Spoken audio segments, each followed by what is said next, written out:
so much for joining us on the telecast. Moving on to some news coming in from Murshidabad. National Commission for Women Chairperson Vijaya Rahatkar arrives in Kolkata to lead an inquiry into the recent violence in Murshidabad following protest against the Waqf Amendment Act. Rahatkar, who is part of the probe committee constituted by the NCW, will visit affected areas including Malda and Murshidabad. And over the next 3 days, she says her visit aims to boost the morale of women who have been left traumatized by the communal unrest. The NCW team plans to interact directly with the victims, document their experiences and recommend necessary protection and rehabilitation measures to the authorities. Meanwhile, a team from the National Human Rights Commission will also be visiting a refugee camp in Walda. Let's in fact listen in to what the NCW chairperson said on her visit. अभी उस क्षेत्र का दौरा करना है। क्षेत्र का दौरा होने के बाद ही कुछ बात कर पाएंगे, पर अभी तो हम उन सभी महिलाओं को जो डरी हुई है उनको धैर्य देने के लिए यहाँ पे आए हैं और प्रत्यक्ष रूप में जब जाएंगे तब उनके साथ बात करेंगे, तभी चीजें सामने आ जाएगी। We have with us my colleague Renik Datta joining us on the telecast. Renik, what exactly is the current situation in Murshidabad? Now we have seen the NCW team has also visited. What are the details that are coming in?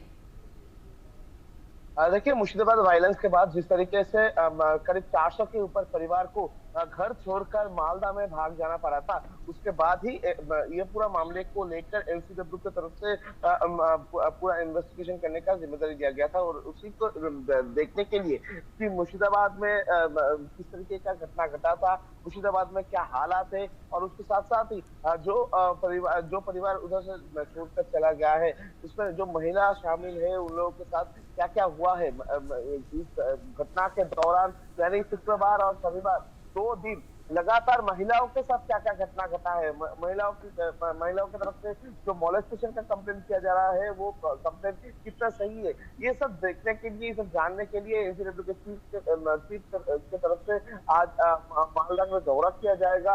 आज सुबह 8 बजे के आसपास ही कोलकाता से वो रवाना हो चुके हैं और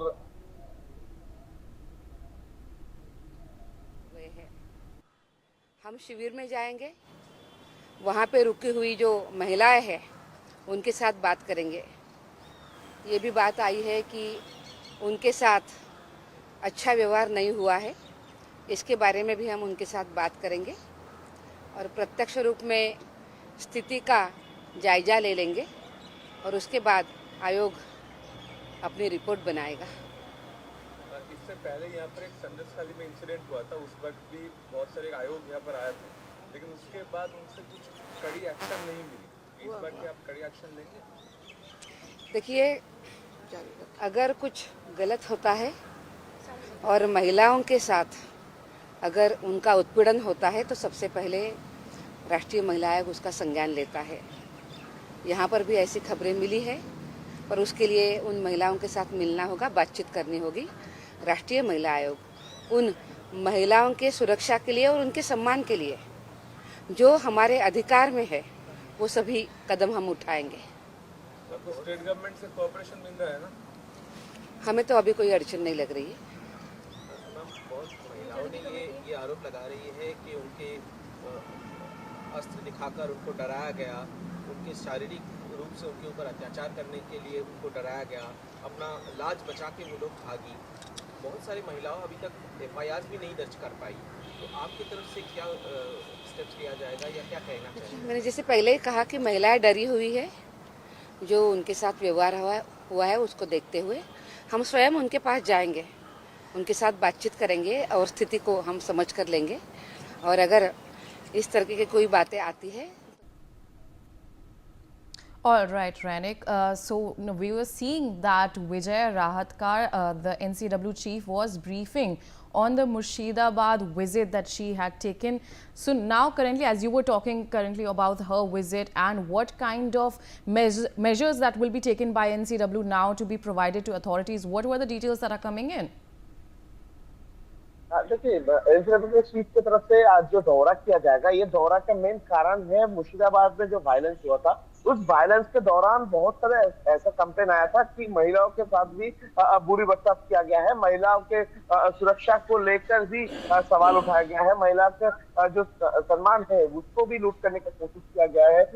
इस तरीके का जो घटना, इस तरीके का जो कंप्लेन सामने आया था, ये एकदम जानने के लिए विजय राहतकर की तरफ से ये जो दौरा ये किया जा रहा है। और उसके साथ साथ ही जैसे कि उनकी तरफ से कहा जा रहा है, एनसीडब्ल्यू की तरफ से कहा जा रहा है कि आज विजय राहतकर के जो ये जो सफर है, इसमें पहले तो वो मालदा जिला में जो पैरेलल स्कूल है, जिस जगह पर ये हिंदू परिवार रह रहे हैं, ये महिला लोग रह रहे हैं, उनके साथ जाकर मुलाकात करेंगे, पूरा जो घटना है वो घटना का जानकारी लेंगे। इसके अलावा उसके बाद वो उस जगह पर विजिट करेंगे जिस जगह में ये वायलेंस हुआ था, यानी मुर्शिदाबाद जिला का शमशेरगंज। उस जगह पर जाकर क्या क्या हुआ था, कौन सा जगह में हुआ था, और जो लोग उधर मौजूद थे वो लोग क्या कर रहे हैं, इस बारे में जानकारी लेंगे। इसके बाद ही मुर्शिदाबाद का जो एसपी, जिसके नेतृत्व में अभी जो इन्वेस्टिगेशन चल रहा है, उनके साथ भी मुलाकात किया जाएगा। कंप्लेन क्या क्या हुआ है, उस कंप्लेन में